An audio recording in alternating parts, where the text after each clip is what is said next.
We are here this week to talk. But more importantly, to listen.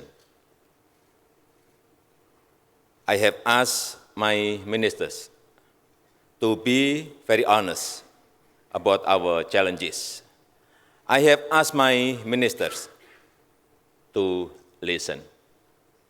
But I hope that after spending this week in Jakarta, you will also see our amazing opportunities. Please come and invest in Indonesia.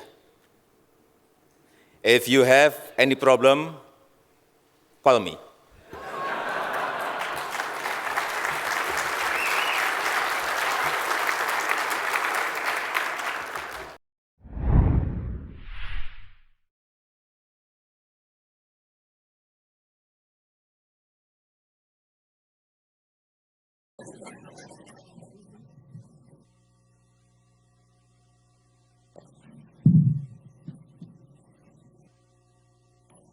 President Widodo, thank you very much for that comprehensive and very clear speech.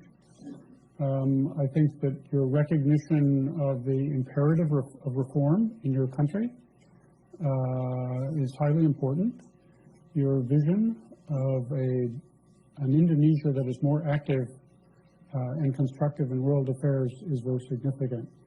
So I think I can speak for all of us that we hope you succeed. The people of Indonesia, I think, want you to succeed. Do you have time for a couple of questions? Do one or two? One or two? Well, we'll try. Or three? Yeah. I'd like to ask you about China. Could you take the mic? Thank you, and terima kasih banyak, Pak. Selamat datang di America. We're very happy you're with us. Thank you very much. My question relates to infrastructure and public-private partnerships. In your talk, you mentioned the progress that you've been making over the past year, and one of the obstacles to that progress is lack of adequate financing, and one of the solutions is public-private partnerships. These have been slow in forming. The previous government talked about them, but not many were forthcoming. Do you have any advice as to how the private sector, both domestic in Indonesia and internationally, particularly America, can play a more constructive role in Indonesia's infrastructure program? And what are some of the reasons that it's been slow? Do you still believe in public-private partnerships? Thank you very much. Thank you. I want to test my minister. Please answer the question. Pak Tom.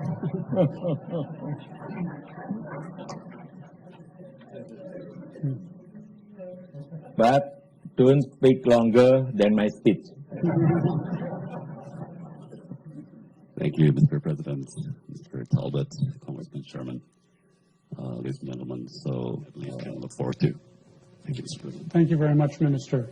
Mr. President, I was impressed with this exchange at how good a chief executive you are. You know how to delegate responsibility without giving up power. For the next question, I would like to call on Ambassador David Merrill. He previously served the United States in the Republic of Indonesia. The mic's coming. David, it's very nice to have you with us. Mr. President, your administration has emphasized the importance of people-to-people relations, including close relationships between you and your own people, as well as a people-to-people dimension as part of your global diplomacy. As you seek ways to strengthen the U.S.-Indonesia, or I should say Indonesia-U.S. strategic partnership over the next 5 years, what role do you see for the greater participation by civil society groups in both countries? Thank you.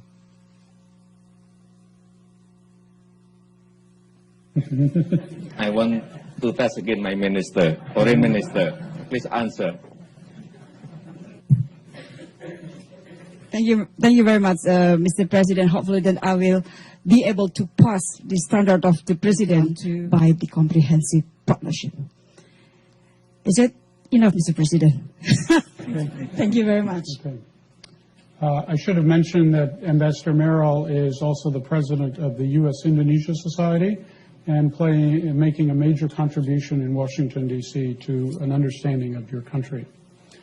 I understand, Mr. President, that my main responsibility as moderator is to make sure that you leave for your next function on time. And I will fulfill that obligation. But I did want to say just one thing in conclusion. I was very struck with what you said about Islam being compatible with democracy, Islam being compatible with modernization. I think these are very important insights, and they are important not just in Indonesia, but around the world. But the future of democracy will be much better served and have much greater promise if Indonesia succeeds. And so we wish you all the best in your effort to ensure that Indonesia is a strong and successful Muslim democracy. Please join me in thanking President.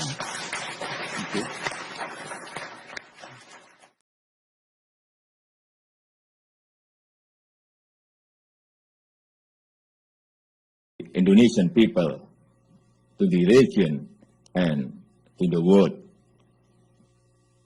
Thank you.